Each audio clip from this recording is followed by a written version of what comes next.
Hello BookTube. This past Friday was a free reading day, so I took the opportunity to dip into the 2024 long list for the International Booker Prize.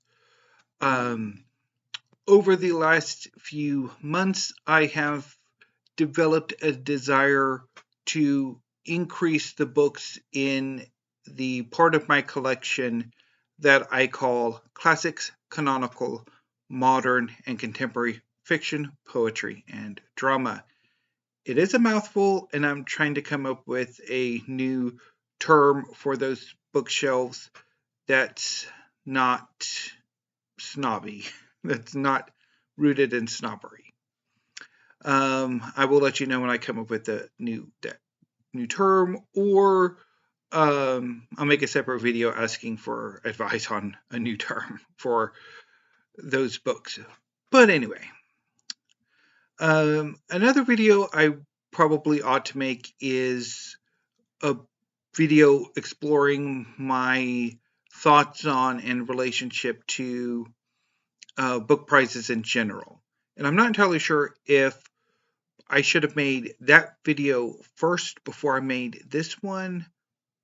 I don't know, but I'm going to go with this one first. So what I'm going to do is let's back up to, so I've been wanting to add more books in the classics, canonical, modern, and contemporary fiction, poetry, and drama, those categories, to my library. And while initially my desire was for 20th century American drama, and in actuality, pretty much contemporary American poetry, I've also been wanting to add more stuff in general. And since the long list for this year's Booker Prize was announced, my attention has been sort of geared towards these books. And so, again, I took the opportunity this past Friday to dip into these books, and I'm going to talk about what I thought about what little I read, like of the opening pages, and whether or not I would like to follow up on any of them and eventually add them to my collection. Now, given my reading on Saturday, a lot of the momentum to add more has hit a brick wall. Has hit a brick wall. And I'll talk a bit more about that on Weekly Reads. But it's not exactly gone, so there's still some inkling. So I don't know if or when I will pick some of these books up, particularly the ones that I'm most interested in. Although some of them, since either the paperback release or their release here in the United States is forthcoming, I might pre-order them at some point. But anyway, let's get going to the actual books themselves. So what I will do is I will read the synopsis from the website and talk a bit about them. So I read the opening samples on Friday. And while I'd intended to make a video later on Friday and then again on Saturday, I think maybe in hindsight waiting a few more days is the best option. So that way I can better determine which of those opening synopses, or not synopses, but those opening samples really work best for me. So, or that I kind of remember that have still drawn me in, and which ones I've largely forgotten. And so I'm really not all that interested in. So let's get started. Now, the way the books have been organized seems to change periodically. So I'm going to start with, okay, and I think in this version they are alphabetized. So I'm going to start with Not a River by Selva Almada, translated by Annie McDermott.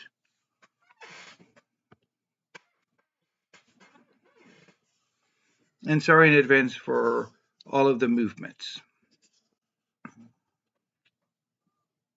Okay.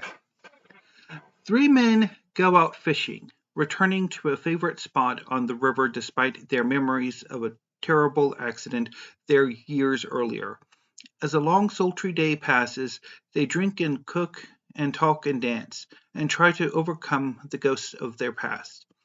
But they are outsiders, and this intimate, peculiar moment also puts them at odds with the inhabitants of this watery universe, both human and otherwise.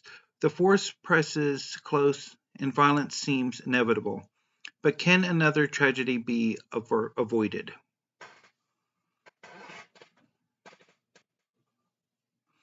So I quite liked what I read of like the first pages of Not a River. I liked it quite a lot. I thought it was evocative. I thought the 3 characters were very interesting. I thought the descriptions of the river, of the forest, of the fishing for the stingray, they were all quite well done, and I wanted to read more, I think.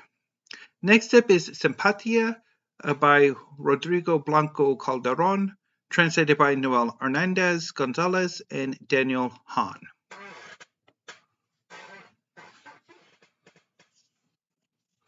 A suspenseful. Oh, wait. Set in the Venezuela of Nicolas Maduro, amid a mass exodus of the intellectual class who have been leaving their pets behind, Ulysses Khan, the protagonist and a movie buff, receives a text message from his wife Paulina saying she is leaving the country and him. Ulysses is not heartbroken, but liberated by Paulina's departure, as 2 other events end up disrupting his life even further. Ulysses discovers that he has been entrusted with a mission to transform Los Argonautas, the great family home, into a shelter for abandoned dogs. If he manages to do it in time, he will inherit the luxurious apartment that he had shared with Paulina. So this one, I quite liked the opening, but there's in the relationship between Ulysses and his father-in-law Martin, but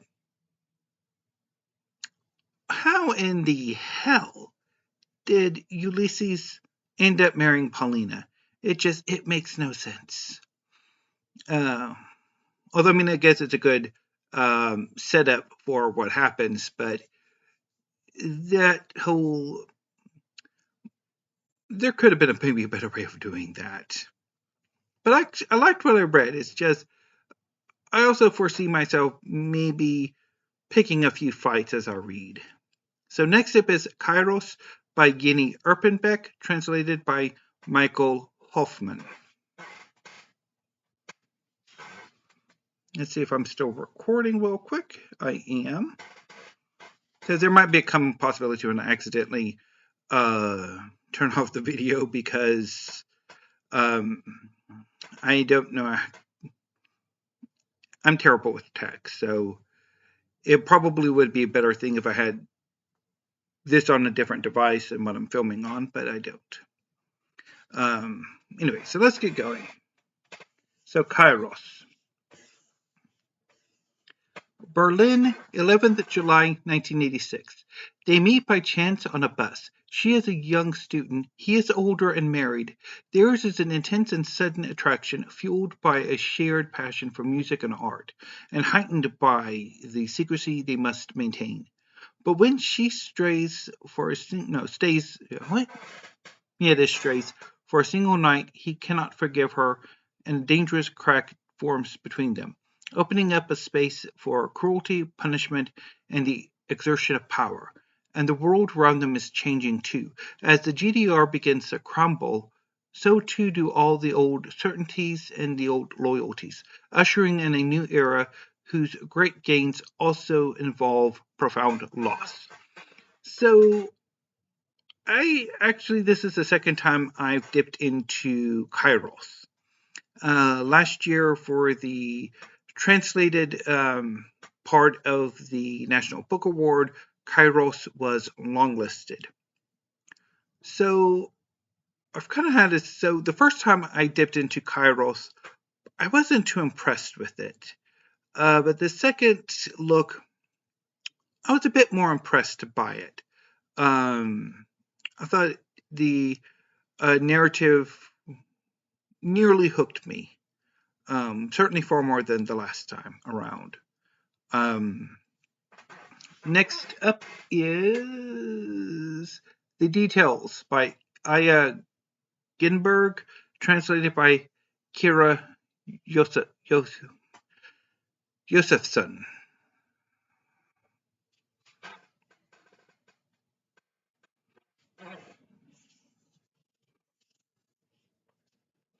A famous broadcaster writes a forgotten love letter. A friend abruptly disappears. A lover leaves something unexpected behind.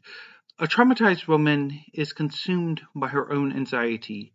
In the throes of a high fever, a woman lies bedridden. Suddenly she is struck with an urge to revisit a particular novel from her past. Inside the book is an inscription, a message from an ex-girlfriend. Pages from her past begin to flip, full of things she cannot forget and people who cannot be forgotten. Johanna, that same ex-girlfriend, now a famous TV host. Nikki, the friend who disappeared all those years ago. Alejandro, who appears like a storm in precisely the right moment. And Brigitte, whose elusive qualities shield a painful secret. Who was the real subject of a portrait, the person being painted or the one holding the brush? So the details I don't actually remember anything about. It's one it left no impression on me whatsoever. Next up is White Nights by Urszula Honek, translated by Kate Webster. Now, before I begin, I must admit that this is the one book longlisted that I was not able to find a sample for. It, as far as I know of, is not available or even going to be published in the United States. I used Amazon to read the samples. But I will go ahead and read the synopsis for this novel as well. And check again, just make sure I'm still going. I am.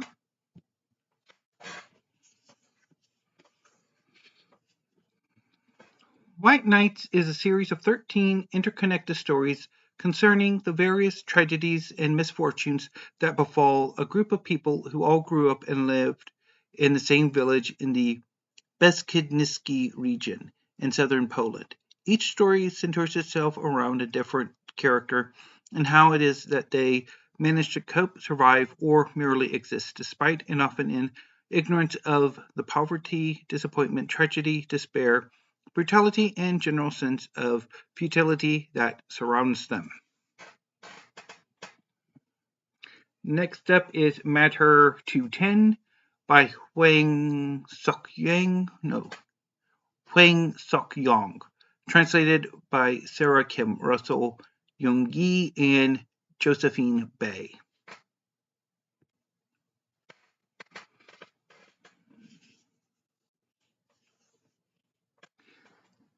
Centered on three generations of a family of rail workers and a laid-off factory worker staging a high-altitude sit-in, Matter 210 vividly depicts the lives of ordinary working Koreans, starting from the Japanese colonial era, continuing through liberation and right up to the 21st century.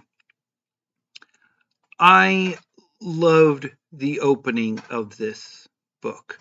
It opens with the laid-off factory worker during his protest, which is on a smokestack, and it's very descriptive, and it's really well done. I really enjoyed it.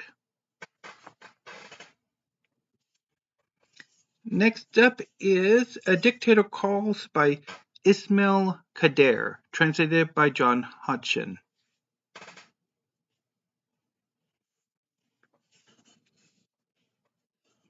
In June 1934, Joseph Stalin allegedly telephoned the famous novelist and poet Boris Pasternak to discuss the arrest of fellow Soviet poet Osip Mandelstam.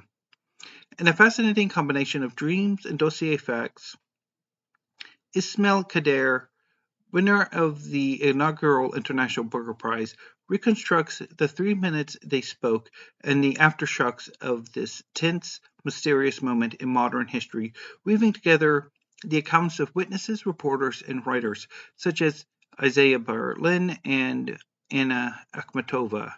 Kadare tells a gripping story of power and political structures, of the relationship between writers and tyranny. So, I thought this one had a nice opening, but it really didn't compel me to want to read further. Next up is The Silver Bone by Andrey Kurkov, translated by Boris Dralyuk.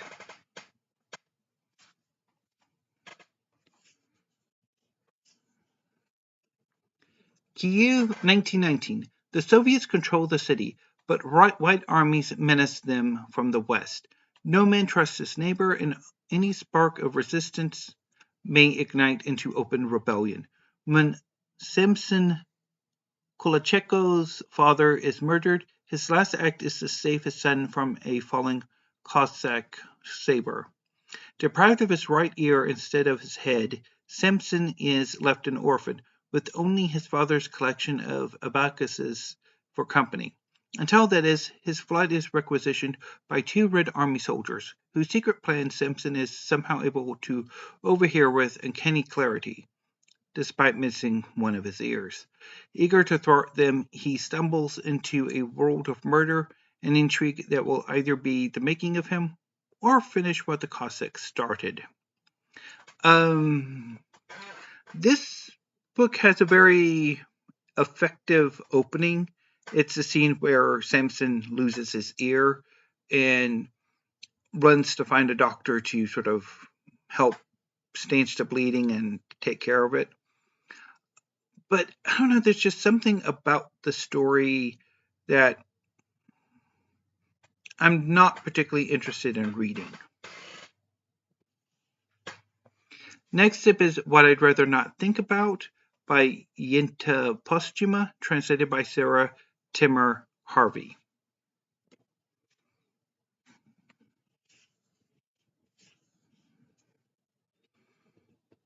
What if one half of a pair of twins no longer wants to live? What if the other can't live without them?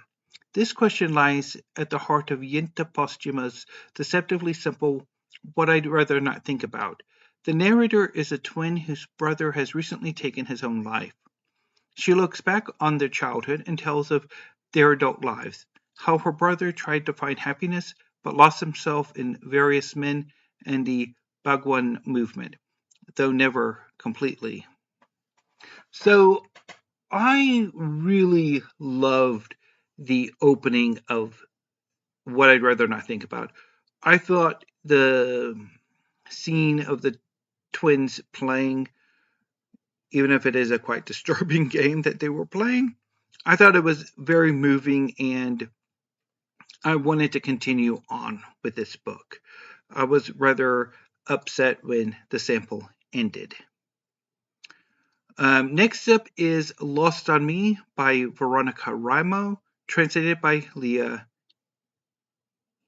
Yanachevko. I think that's how you pronounce that, the last name.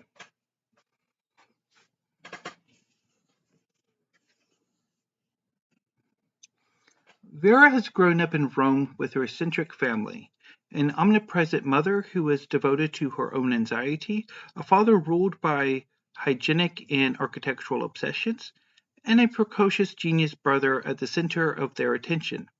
As she becomes an adult, Vera's need to strike out on her own leads her into bizarre and comical situations. As she continues to plot escapades and her mother's relentless tracking methods and guilt-tripping mastery thwart her at every turn, it is no wonder that Vera becomes a writer and a liar, inventing stories in a bid for her own sanity. So I remember the opening of this story being set in an apartment when Vera is quite young, and that the father basically did some interesting interior design that allowed for multiple bedrooms in such a small space, and that the like her bedroom was formed by two makeshift walls that could be moved. And I thought that was neat, but it really didn't do much for me. And I didn't think it was all that memorable. Next up is The House on Via Gemito by Domenico Stornone, translated by Ona Strensky.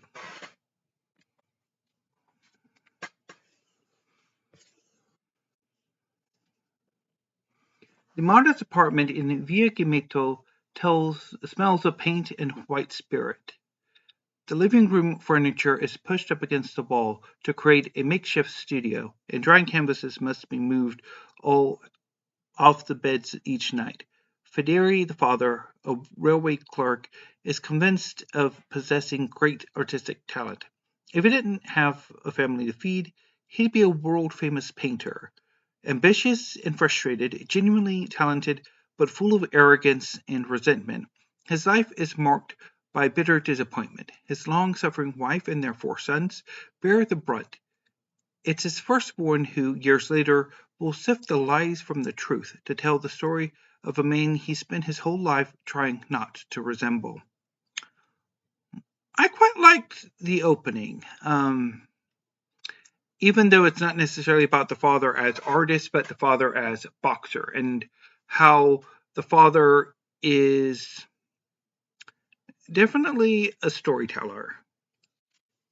Next up is Crooked Plow by Itamar Vieira Jr., translated by Johnny Lawrence. And let's check to see if I'm still going. I am.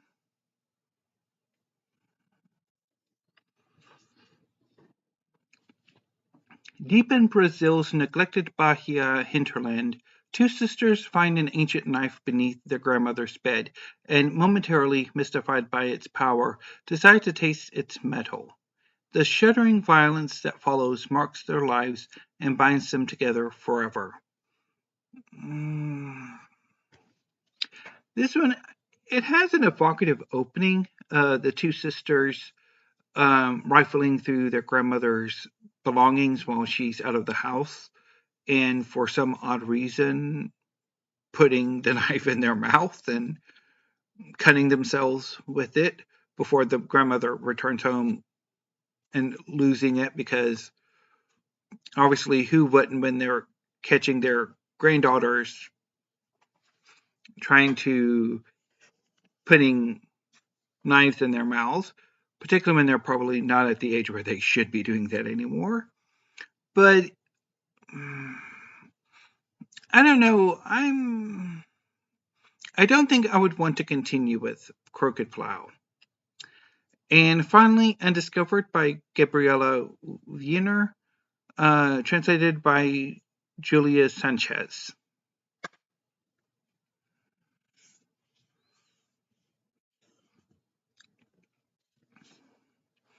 Alone in an ethnographic museum in Paris, Gabriela Wiener is confronted with her unusual inheritance. She is visiting an exhibition of pre-Columbian artifacts, the spoils of European colonial plunder, many of them from her home country of Peru. Peering through the glass, she sees sculptures of indigenous faces that resemble her own. But the man responsible for pillaging them was her own great-great-grandfather, Austrian colonial explorer Charles Wiener. In the wake of her father's death, Gabriela begins delving into all she has inherited from her paternal line.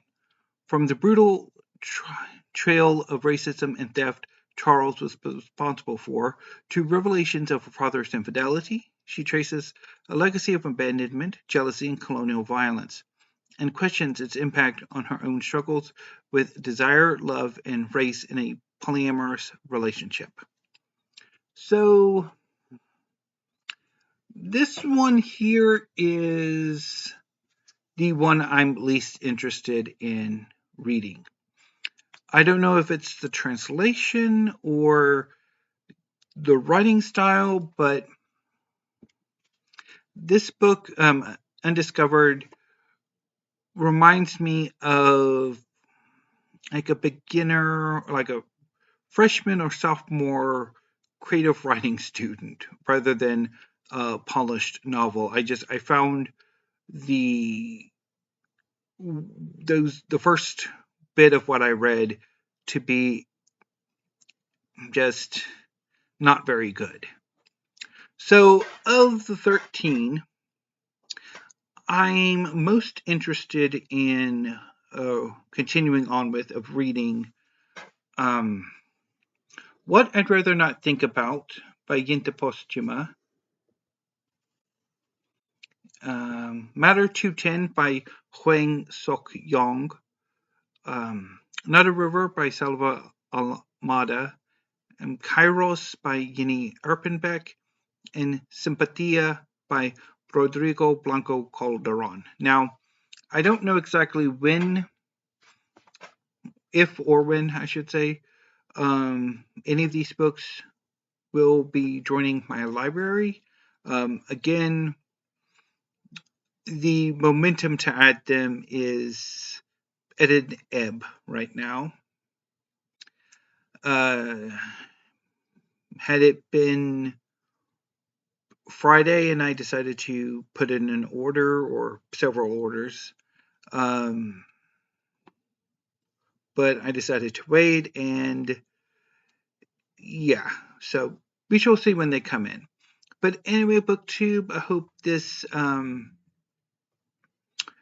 video, I'm not entirely sure, well, I guess anyway it was a way for me to kind of talk about these books and to work my way through which ones I wanted to read or might like to read at some point in the future, if and when I get around to ordering them and adding them to my library. But anyway, so yeah, I will be back tomorrow with either a tag video or perhaps a video on book prizes in general or anything else that strikes my fancy. So until then, BookTube, thank you, have a great afternoon, and stay safe.